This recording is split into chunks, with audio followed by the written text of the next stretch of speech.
오늘은 예배에 대한 말씀입니다. 이 코로나19 상황 속에서 예배에 대한 주제는 굉장히 중요한 화두입니다.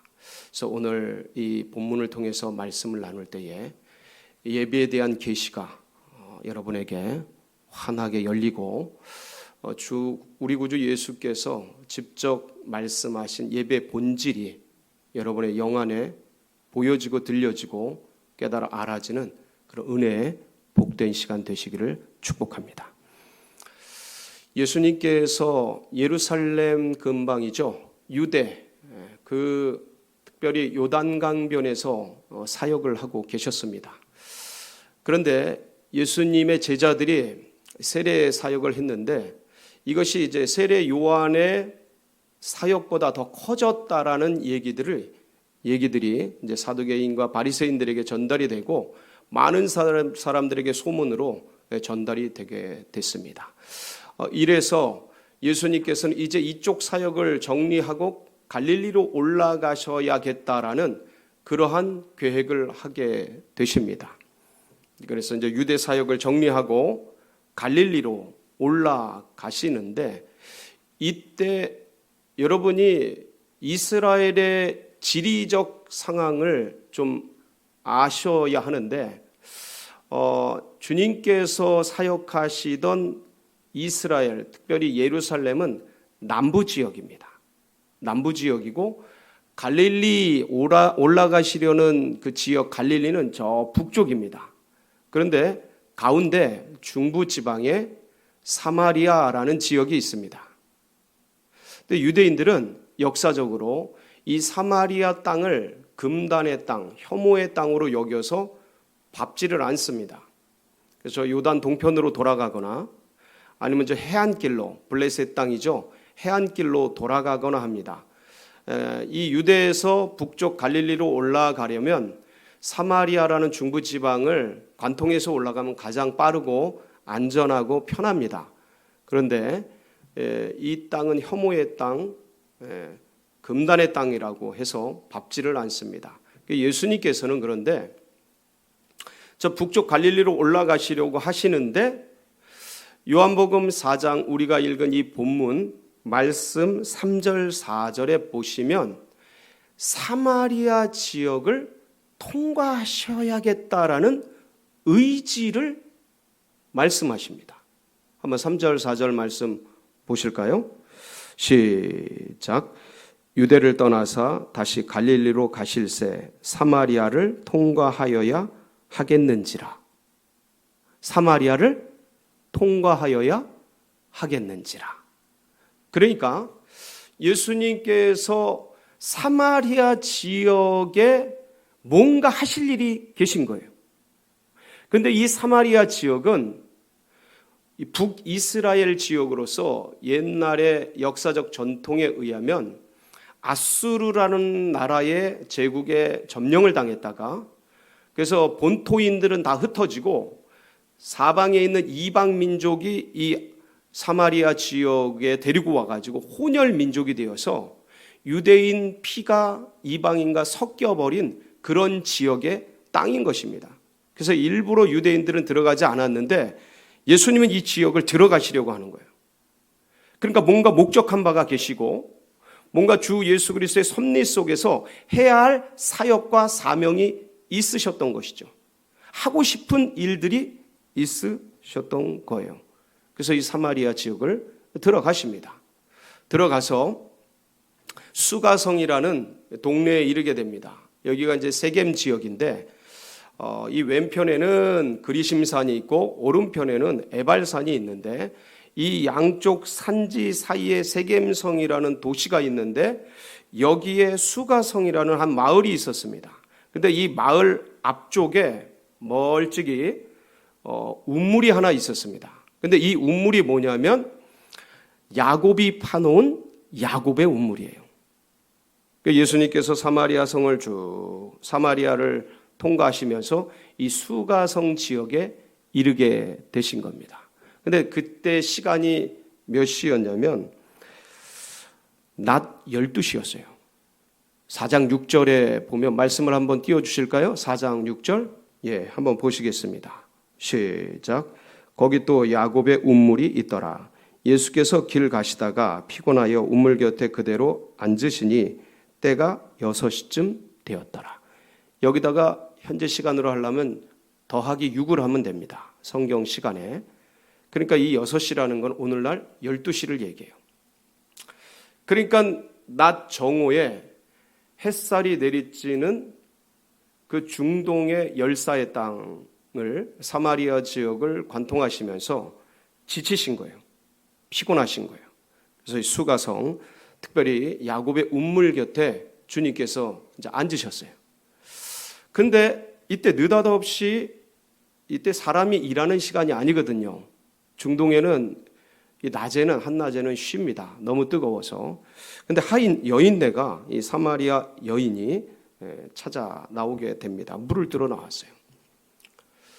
그런데 이 여인과 예수님과의 운명적인 만남이 이 사마리아 운물가에서 일어나게 되는데, 사마리아라는 버려진 땅, 비운의 땅, 거기에 이제 설명하게 될 이 여인, 참 비극적인 삶의 운명의 주인인 이 여인과 예수님과의 만날 수 없는 이 만남을 통해서 여기서 뭐가 계시되냐면 예배에 대한 계시가 일어나요. 그러니까 주님이 예배가 무엇인지에 대해서 이 사마리아라는 지역, 버려진 땅, 이 사마리아 여인이라는 비참한 운명의 여인을 만남으로 이 상황과 환경을 통해서도 예배가 무엇인지를 계시하시는 거예요. 물론 구체적으로 주님이 말씀하십니다. 그런데 지역적으로 이 여인과의 만남 자체를 통해서 주님께서 뭔가 말씀하시는 거예요. 우리는 그걸 들어야 하는 거죠. 그러니까 사마리아 여인과의 대화도 중요하지만 이 상황 자체가 우리에게 말씀하고 있는 계시라는 거예요. 그러니까 그게 예배라는 거예요. 가장 버려진 곳, 가장 비참한 여인, 그 여인이 만난 예수 그리스도. 이거 자체가 예배인 거예요. 거대한 예배죠. 사마리아의 밑바닥 비참한, 가장 비참한 여인이 주님께 올려드리는 예배인 거예요. 그러면서 이제 여기서 이 여인과의 대화를 주님께서 운물가에서 진행을 하시게 됩니다. 근데 이 대화 속에서 사마리아 여인이 예수님을 부르는 호칭의 변화가 일어나는데, 이 변화 자체가 굉장히 어떤 면에서는 기가 막힙니다. 한 사람의 영적인 변화를 시사하는 바랑 거의 유사해요. 그래서 이 변화를 잠깐 보고 그 다음에 구체적인 예배의 언어에 대해서 함께 살펴보도록 하겠습니다. 처음에 이 여인이 예수님을 만났을 때 뭐라고 하냐면 9절에 이렇게 표현해요. 우리가 오늘 읽지는 않았습니다. 근데 앞에 보면 이렇게 표현을 합니다. 읽어볼까요? 시작. 사마리아 여자가 이르되 당신은 유대인으로서 어찌하여 사마리아 여자인 나에게 물을 달라 하나이까 하니 이는 유대인이 사마리아인과 상종하지 아니함이로라. 그 유대 역사에서 이런 비극적인 역사가 있어서 상종을 안 한다 그랬죠. 혐오한다 그랬죠. 금단의 땅이라 그랬죠. 근데 예수님은 남자고 이 사마리아인은 여자란 말이에요.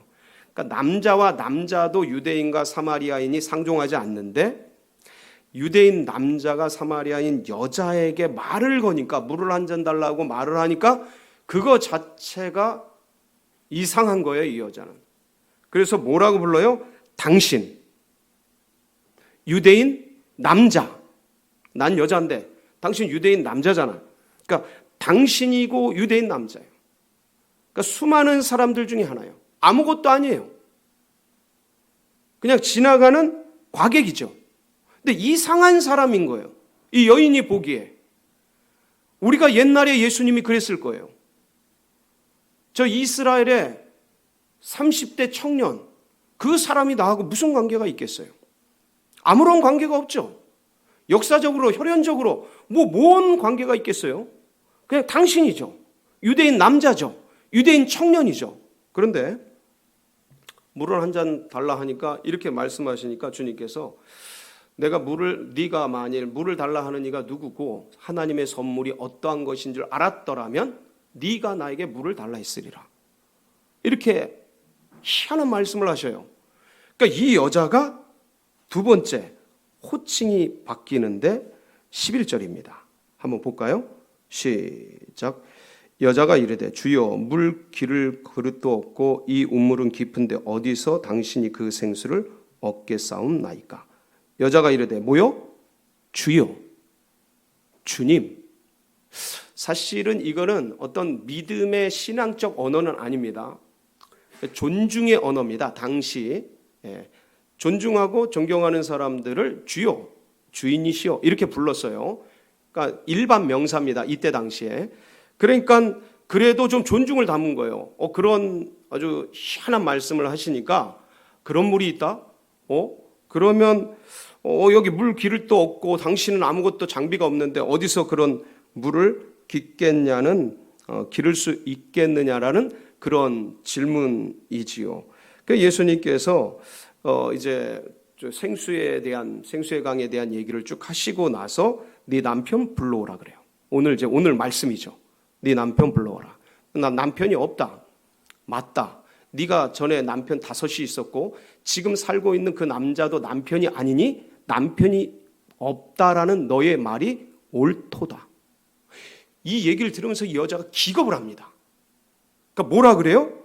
오늘 본문에 19절에 당신 선지자로소이다. 그러면서 선지자로 호칭이 바뀌죠. 그러니까 남들이 알 수 없는, 아무도 알 수 없는 그런 이적적인 놀라운 것을 경험하는 거 아니겠어요? 그러니까 우리도 병을 고치고 기도가 응답되고 뭔가 기적적인 일이 일어나고 그러면 이제 새로운 어떤 놀라운 언어적 변화가 일어나죠. 호칭의 변화가. 이게 선지자로 호칭이 바뀝니다. 그러다가 나중에 뭐로 바뀌어요?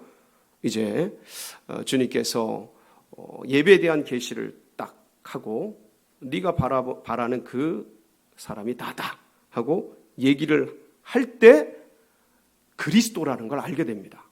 이분이 그리스도라는 걸 알게 돼요. 그게 어디에 나옵니까? 29절에 보면 이제 우리가 읽은 본문 뒤쪽에 나오는데 한번 보겠습니다. 29절 시작. 내가 행한 모든 일을 내게 말한 사람을 와서 보라. 이는 그리스도가 아니냐. 그러니까 이 여인이 본래 낮 12시 아무도 움직이지 아니하는 그 시간, 그러니까 사람이 없는 그 시간에 물을 기르러 나오는 이유가 있었어요. 그건 뭐냐면 남편이 전에 5명이었고 지금도 결혼을 하지 않은 채 남자와 동거하고 있어요. 그러니까 당시 풍속에 의하면 있을 수 없는 일인 거예요. 그러니까 동네 사람들이 함께 살고는 있었지만 이 여인을 향해 좋은 얘기를 했겠어요? 아니면 그렇지 않은 얘기를 했겠습니까? 손가락질을 수없이 한 겁니다. 뭐 이런저런 얘기 있었겠죠. 뭐 남편 잡아먹는 여자라든가, 뭐 하여간 이 강단에서 표현하기 힘든 그런 욕 같은 것들을 아주 서슴없이 했을 겁니다. 그리고 뒤에서 막 여인들끼리 모이면, 우물가에 모이면 얼마나 많은 그 뒷담화를 했겠어요. 그것이 말이야 생긴 건 그냥 곱게 생겨가지고 하는 짓은 그래. 그러면서 얼마나 많은 험담과 많은 얘기들을 했겠습니까? 그러니까 이 사마리아 여인이 그걸 알아요, 몰라요? 아는 거예요. 사람 다 압니다. 자기에게 어떤 긍정적인 그런 마음으로 대하는지 부정적인 마음으로 대하는지 아니면 칭찬을 하는지 욕을 하는지 그 사람이 말을 안 해도 그건 다 알아요. 동네 사람들의 반응을 이 여인은 오래전부터 알고 있었던 거예요. 그러니까 상종하기가 싫은 거예요. 그래서 낮 12시 아무도 움직이지 않는 뜨거운 햇살 속에 여인들이 우물가에 없는 그 시간에 물을 뜨러 나온 거예요. 근데 주님은 그것을 알고 계셨어요. 그리고 그 시간 그 우물가로 찾아가신 거죠. 그 여인이 목이 마르고 쓸 일이 있어서 물을 뜨고 있는데 이 여인에게는 남편 5이 어떻게 그렇게 갈렸는지, 그리고 지금은 어떤 이유로 결혼하지 않은 채 동거하고 살고 있는지 성경에는 기록되어 있지 않지만 모진 세월의 아픔과 수많은 사람들의 비난과 이 사마리아라는 지역 자체가 유대인들로부터 버려진 땅인데 이 버려진 사마리아인들로부터도 버려진 이 여자의 비극적이고도 가슴 절절한 운명적 아픔을 가진 이 여인을 주님이 찾아오신 거예요. 그리고 의도적으로 물을 달라고 하고 사실은 아무런 연고가 없는데 말씀을 이어가시고 대화를 해가면서 누구의 마음을 여시는 거예요? 이 여인의 마음을 열어가시는 거예요.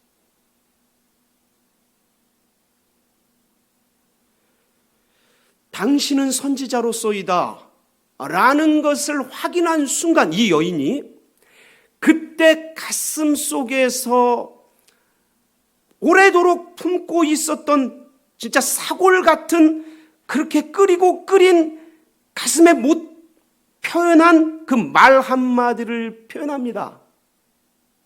그게 뭐예요? 예배에 대한 갈증, 예배에 대한 그 사모함. 전 충격받았어요. 사실은 묵상하면 묵상할수록 이 여인이 도대체 과거에 어떤 아픔이 있었는데 이런 모진 평범한 사람은 겪을 수 없는 이런 수많은 난관을 거쳤을까? 여자로서는 5번을 결혼한다라는 게 지금도 쉬운 일이 아닌데 그 옛날 율법이 성행하던 그 여자로서는 도무지 불가능한 5번을 결혼한다. 그리고 지금도 동거하고 있고 사람들로부터 비난과 어려움 속에 있어서 이렇게 낮에 햇살 속에서 혼자 물을 뜨러 와야 하는 이런 아픔 절절한 이런 삶을 살아가고 있는 이런 문제가 있을까? 이런 어려움이 있을까? 그런데 그 가운데에서 선지자로서이다 당신은 라는 이 감탄, 감격, 내가 남편이 5이 있었는지, 내가 지금 살고 있는 사람이 남편인지 아닌지 말도 안 했고 아무도 알려주지 않았는데 알고 있는 이분은 선지자라는 거예요.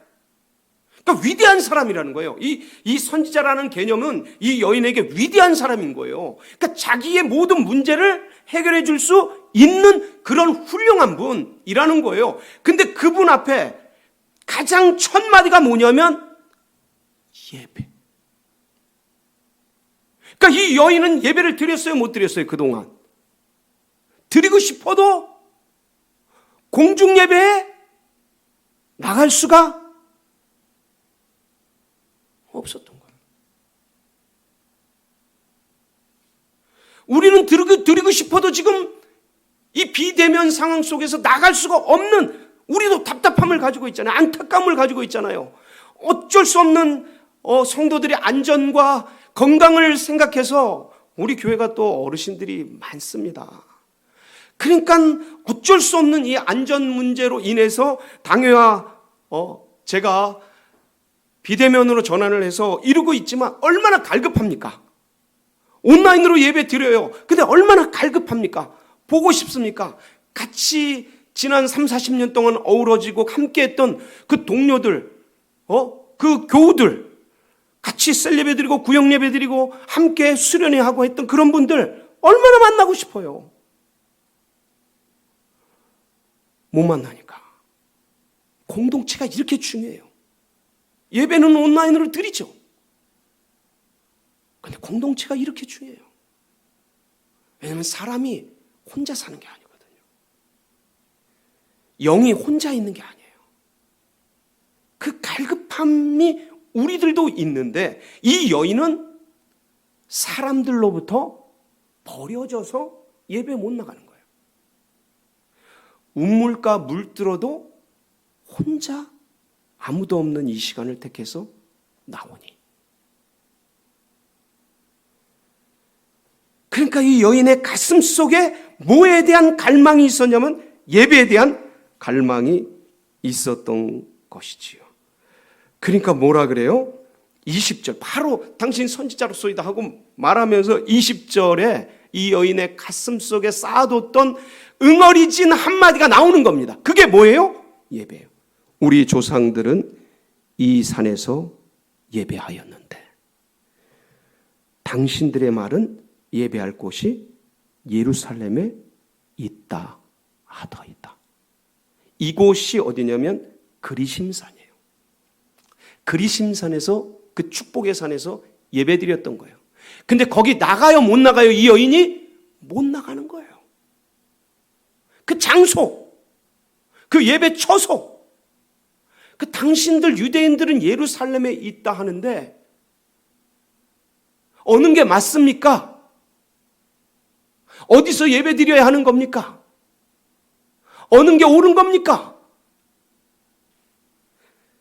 대면 예배가 옳은 겁니까? 비대면 예배가 옳은 겁니까? 그리심산이 맞습니까? 예루살렘이 맞습니까? 치열한 논쟁 벌이고 있죠.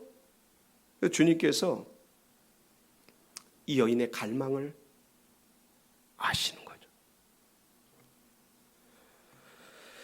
뭐라고 말씀하셔요? 21절. 예배는 장소가 아니다. 예수께서 이르시되 여자여 내 말을 믿으라. 이 산에서도 말고 예루살렘에서도 말고 너희가 아버지께 예배할 때가 이르리라.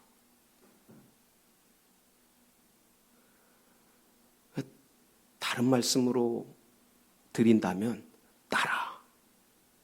장소가 문제가 아니다. 시간이 문제가 아니다. 23절에 보면 아버지께 참되게 예배하는 자들은 뭐와 뭐로 예배할 때가 오나니 영과 진리로 예배할 때가 오나니. 그러니까 때가 아직 안 이르렀어요. 여러분 21절 끝에 보면 예수께서 이르시되 여자여 내 말을 믿으라. 이 산에서도 말고 예루살렘에서도 말고 너희가 아버지께 예배할 때가 이르리라. 때가 이르리라. 이게 과거형입니까? 현재형입니까? 미래형입니까? 아직 미완료잖아요. 미래형이란 말이에요. 때가 이르리라. 아직 도달하지 않았다. 그때가 오고 있다. 이 얘기 아닙니까? 아직 그 예배할 시간이 오지 않았다. 아직 도달하지 않았다. 23절도 동일합니다. 아버지께 참되게 예배하는 자들은 영과 진리로 예배할 때가 오나니. 때가 오나니 아직 안 왔다. 올 것이다. 그런데 그때가 곧 뭐야?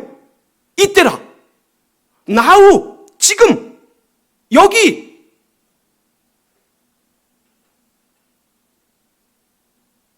누구를 만나는 곳? 메시아를 만나는 곳, 만나는 시간. 지금이다. 여기. 이때. 그러니까 그게 그럼 언제냐? 그게 언제입니까? 그게 어느 장소입니까? 영과 진리가 임하는 곳. 임하는 때. 영과 진리가 뭡니까? 여러분 여기서 말하는 영이라는 것은 헬라어로 푸뉴마티입니다. 이게 푸뉴마티는 이게 푸뉴마예요. 이게 스피릿이에요. 이게 영이에요. 근데 이 영은 어떤 영이냐? 성 영을 말씀하고 있어요. 그리고 진정으로 번역한 이 언어는, 그러니까 이건 약간 인간적인 편에서 번역을 한 거예요. 신령과 진정이라는 표현은. 근데 객관적으로 표현하면 푸뉴마티와 알레세이아예요. 알레세이아는 뭐냐면 트루스, 진리를 말해요. 진리. 그러니까 성령과 진리로, 성령과 진리와 함께, 성령과 진리가 임재하는 그곳, 그 시간, 그 장소, 여러분 이 시간이 그 시간 되기를 축복합니다. 그러니까 성령과 진리가 내 영과 만나는 그 시간, 그래서 주님의 임재가 누려지고 주님의 역사, 주님의 말씀, 그러니까 이 주님의 말씀은 로고스의 이 문자적인 말씀을 얘기하는 게 아닙니다. 여기서는 알레세이아는 그러니까 주님의 진리, 그러니까 주님의 입에서 나오는 레마의 말씀, 그러니까 내게 들리는 그 말씀이 임재하는 그 시간이에요. 절차적인 설교, 절차적인 이 말씀이 읽어지는, 봉독되는 그런 말씀 넘어 주의 말씀이 내 영에게 말씀되어지는 그 시간이에요. 그러니까 예배는 뭐예요? 만남인 거예요. 뭐와의 만남? 예수 그리스도와 나와의 만남인 거예요. 영과 영의 만남. 예배는 절차가 아니고 시간이 아니고 장소가 아니고 어떤 형식이 아니라 이거는 그 영을 만나기 위한 하나의 그릇, 하나의 어떤 폼이죠. 이거는. 근데 본질이 뭐냐면 만남인 거예요. 영을 만나는 거예요. 이 여인이 버려진, 사마리아인으로부터도 버려진 이 여인이 이 예수님을 만남으로 거기서 메시아를 만난 거예요. 그러니까 이 메시아를 만나니까 그동안 버려지고 왕따 당해가지고 그 동네 사람들과 상종하지 않던 이 여인이 물가에 물들어온 양동이를 던져버리고 동네로 뛰어듭니다. 여러분 뒤에 이 말씀 한번 읽어보세요. 동네 뛰어들어가서 온 동네 사람들에게 자기의 치부를 간증해요. 여기로 와서 나의 지난날에 있었던 일들을 말한 이 메시아, 이분을 보라. 그리스도가 아니냐. 완전 관점 달라진 거죠. 자기의 생애의 부끄러움, 그 상종하지 않고 몰래 수치, 부끄러움, 모멸처럼 여겨져서 그렇게 생각했던 그 지난날의 자기의 수치스러운 아픔과 고난과 고단한 삶 자체를 보는 눈이 이제 주님을 드러내는 간증의 도구로 쓰여지는 거예요. 그러니까 여러분, 이 예배라는 것은 인식의 전환이 일어나는 시간이에요. 그러니까 이 시간, 한 시간 와서 그냥 앉아서 시간 보내는 그 좋은 말씀 듣고 깨달음 얻고 은혜 받았다. 오케이. 이 인지적인, 지적인, 이성적인 작용이 은혜롭게 일어나는 것 맞아요. 근데 이거는 예배 본질이 아니에요.